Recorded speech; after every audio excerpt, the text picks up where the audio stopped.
Hello friends, आज मैं आप सभी के लिए एक बहुत ही इंटरेस्टिंग टॉपिक पर वीडियो लेकर आई हूँ और हमारे टॉपिक का नाम है कॉन्स्टेलेशन। साथ ही मैं कॉन्स्टेलेशन से रिलेटेड आपको एक टीएनएम भी शो करूँगी जो कि हमारी कॉन्स्टेलेशन टॉपिक को समझने में हमारी हेल्प भी करेगा और हमारे टॉपिक को इंटरेस्टिंग भी बनाएगा।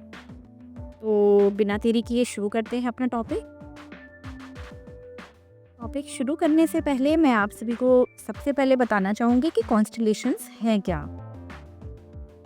यूजुअली हम सभी लोग दिन और रात में आकाश देखते हैं।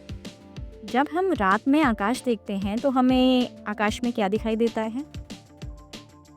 हमें आकाश में दिखाई देता है चंद्रमा और बहुत सारे अनगिनत तारे। और बचपन में तो हम सभी को तारे गिनने में, तारे देखने में बहुत मज़ा भी आया करता था। जब हम सभी बहुत गौर से तारों को देखते हैं तो कभी कभार हमने देखा होगा कि हमें एक साथ कुछ तारे मिलकर कोई ना कोई शेप बनाते हुए दिखाई देते हैं। जैसे कि हमने देखा है कि एक क्वेश्चन मार्क शेप बनती है जिसे हम सप्तऋषि तारामंडल कहते हैं। कुछ तारे मिलकर हमें किसी जानवर की शेप बनाते हुए दिखाई देते हैं। कुछ तारे हमें किसी पक्षी की शेप बनाते हुए दिखाई देते हैं और उन सबको देखकर कहीं ना कहीं हम लोग बहुत ज़्यादा खुश भी होते हैं। तो इसी से रिलेटेड आज का हमारा टॉपिक भी है और इन्हीं तारों के समूह को क्या कहते हैं? कॉन्स्टेलेशंस। यानी कि तारामंडल तारों का समूह होता है जो आकाश में दिखने वाले तारों के एक पैटर्न या आकृति को दर्शाता है। जैसे उर्सा मेजर यानी हमारा सप्तऋषि तारामंडल। ऐसे और भी आकृतियां हैं जैसे पेगासस, सिग्नस। इन सभी के बारे में हम वीडियो में आगे बात करेंगे। कहने को तो हमें आकाश में है बहुत सारी शेप्स दिखती हैं। जब हम बादलों को देखते हैं तो हमें बादल में भी अलग अलग शेप्स दिखाई देती हैं, कभी किसी जानवर की, कभी कुछ की। ऐसे ही जब हम तारों को देख रहे होते हैं तो हमें तारों की भी बहुत सारी शेप्स दिखाई देती हैं। लेकिन अंतर्राष्ट्रीय खगोल प्राधिकरण द्वारा आधिकारिक तौर पर 88 तारामंडलों को ही मान्यता दी गई है। अब हम कुछ तारामंडलों यानी कॉन्स्टेलेशंस को अपने कॉन्स्टेलेशन व्यूअर से देखेंगे और उनके बारे में डिस्कस भी करेंगे। आइए तो अब हम अपने टीएलएम पर नज़र करते हैं जो कि है constellation viewer. So let's have a look to it. This is constellation viewer.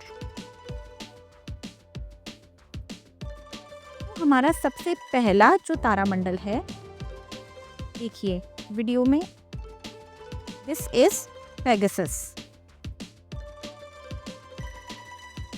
ये है पेगासस तारामंडल यानी पेगासस कॉन्स्टेलेशन। इस तारामंडल को पर्निन अशुट या पेगासस भी कहा जाता है। यह तारामंडल हमें नॉर्दर्न स्काई में दिखाई देता है। यह पृथ्वी के उत्तरी भाग से आकाशगंगा में नजर आने वाला तारामंडल है। दूसरी शताब्दी ईस्वी में टॉलमी ने जिन 48 तारामंडलों की सूची बनाई थी उनमें से यह एक है और अंतर्राष्ट्रीय खगोलीय संघ द्वारा जो 88 तारामंडलों की सूची जारी की गई है उनमें भी यह शामिल है। तो दिस इज पेगासस कॉन्स्टेलेशन। इसके बाद हम दूसरे तारामंडल पर आते हैं जिसको हम कहते हैं सिग्नस कॉन्स्टेलेशन और हिंदी में इसे हंस तारामंडल के नाम से भी जाना जाता है। देखिए, this is Cygnus constellation. It is also known as swan constellation.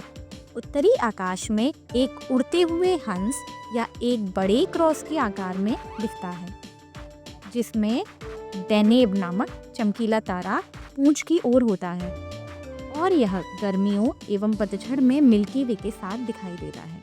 So this is Cygnus constellation.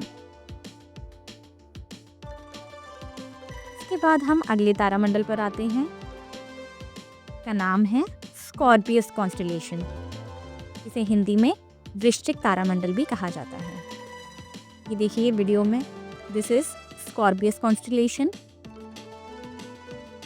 इस तारामंडल को एक बिच्छू के रूप में भी पहचाना जाता है।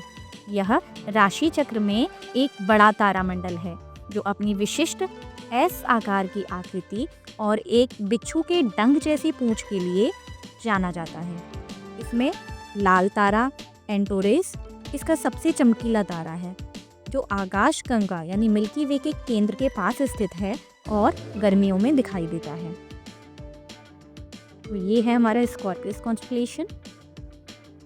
नेक्स्ट अब हम बात करेंगे ल्यूपस कॉन्स्टेलेशन की। ल्यूपस कॉन्स्टेलेशन को लैटिन भाषा में भेड़िया कहते हैं, यानी इसमें भेड़िए जैसी शेप दिखाई देती है। यह दक्षिणी आकाश में स्थित एक तारामंडल है जिसे प्राचीन खगोलशास्त्री टॉलमी ने सूचीबद्ध किया था। यह सेंटोरस तारामंडल के पास पाया जाता है। भारतीय खगोल विज्ञान में इसे वृक के नाम से भी जाना जाता है। So this is lupus constellation. यहाँ मैं एक नोट के रूप में आपको बताना चाहूँगी कि ल्यूपस तारामंडल यानी भेड़िया तारामंडल को लेपस LEPAS यानी खरगोश तारामंडल से भ्रमित न करें, क्योंकि यह एक अलग तारामंडल है। Lepus is a different constellation and lupus is a different constellation. हम अपने अगले तारामंडल पर आते हैं जिसे हरक्यूलिस कहा जाता है। इसे हरक्यूलिस या पहलवान तारामंडल कहते हैं। आइए वीडियो में दिखाते हैं आपको कॉन्स्टेलेशन व्यूअर में। सो दिस इज हरक्यूलिस तारामंडल। यह तारामंडल रोमन नायक हरक्यूलिस के नाम पर है। रात्रि आकाश का 5वां सबसे बड़ा तारामंडल, जिसे घुटनों के बल बैठे हुए पहलवान के रूप में भी चित्रित किया जाता है। जुलाई में रात में इसे देखना सबसे अच्छा माना जाता है। तो दिस इज हरक्यूलिस कॉन्स्टेलेशन। हम अपने अगले तारामंडल की ओर बढ़ते हैं एंड दिस इज जेमिनी।